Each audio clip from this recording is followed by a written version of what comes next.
I have to go back and look now to see when did I start living in the truck in town and coming home only on the weekends.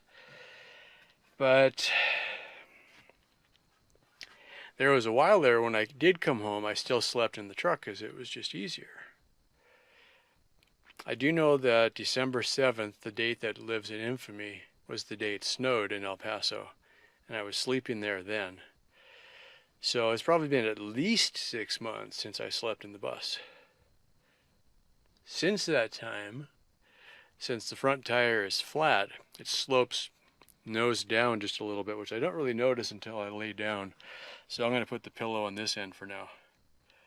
But this bed is slightly bigger and slightly longer than what I had in the camper shell. Camper shell was built as a compromise because it had to fit on the truck. So it was never quite perfect.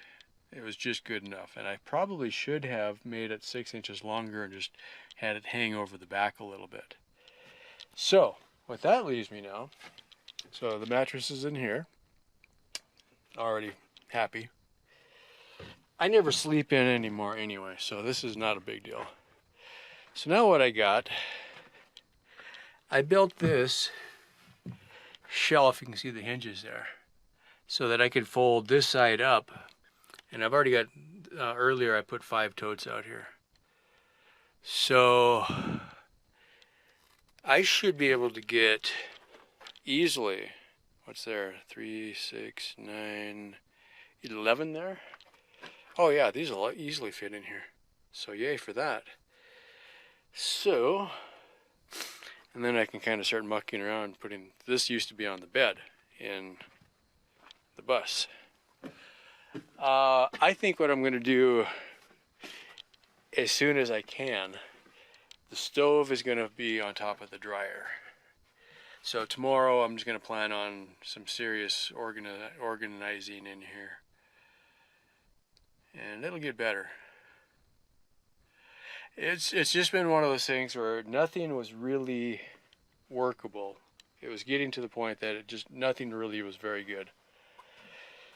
And I kept putting off making the hard decisions because I kept thinking, oh, I'm going to build the tinker shed over on that side, and then I'm going to build the laundry shed over on this side. And I just kind of flat out decided that, you know what, I don't have the money right now to do that. So let me just do the best I can with what I got and push some projects back, at least for a month or two, and then kind of reevaluate. So I'm going to go out and put the totes out in the shed, and then I can tidy up in here a little bit, and then probably take a shower. Now that the wind's kicking up, that's perfect. Yay! Okay, one less thing, right? It's gonna be nice to sleep in here.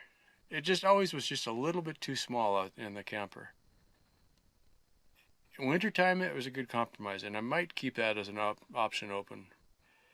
Although what I'm hoping, and this will tie all together, if I don't do the laundry shed and I don't do the tinker shed, that should free up a little bit of money that I can then focus on the bus, do my bus conversion that I put off for the whole first year because I didn't really know if I was going to stay in the bus.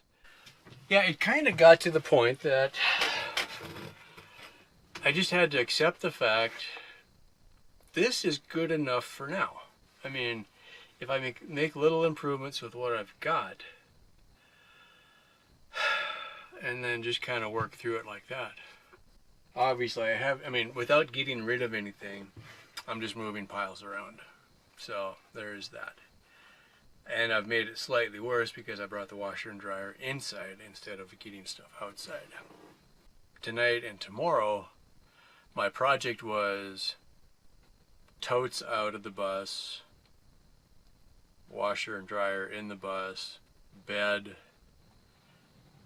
in the bus from the camper shell, all the totes in the camper shell. Okay, so I'm basically going to be at least mostly there tonight. So that leaves me all day tomorrow to fine tune and then other projects. So that's good. I mean, tomorrow I'll do laundry because everything's basically hooked up now. I just got to open the window, throw the connections out, hook up the generator and the drain line, and we're done. Have I gone full circle? Probably. It was a good test, though. I'm thinking it was a really good test. I was much more comfortable probably sleeping in the little camper cell than I was in here until it got warm. Then it started feeling kind of stuffy in there, and I couldn't get enough airflow. And the more I thought about it, I'm like, you know what? It would be more comfortable in here because you just have more. I've already got the roof vent. You know, because that was my next thing. I was going to cut a roof vent in there to get some more circulation. Oh. I don't think I've ever thought of this. When I get the greenhouse built, washer and dryer goes in the greenhouse. Heck yeah. Because what I'm thinking, okay, one, you're pumping all that moist, warm air into the greenhouse. Yeah, the plants would love that. Even if it's not in the greenhouse, make sure that you run it so that you can run the ducting to the greenhouse, but you'd want to be kind of close. But all your wastewater, run the water still to recycle some of the water and use that for hydroponics. Yeah. Don't dump the water into it, but put that in a tank and let it evaporate.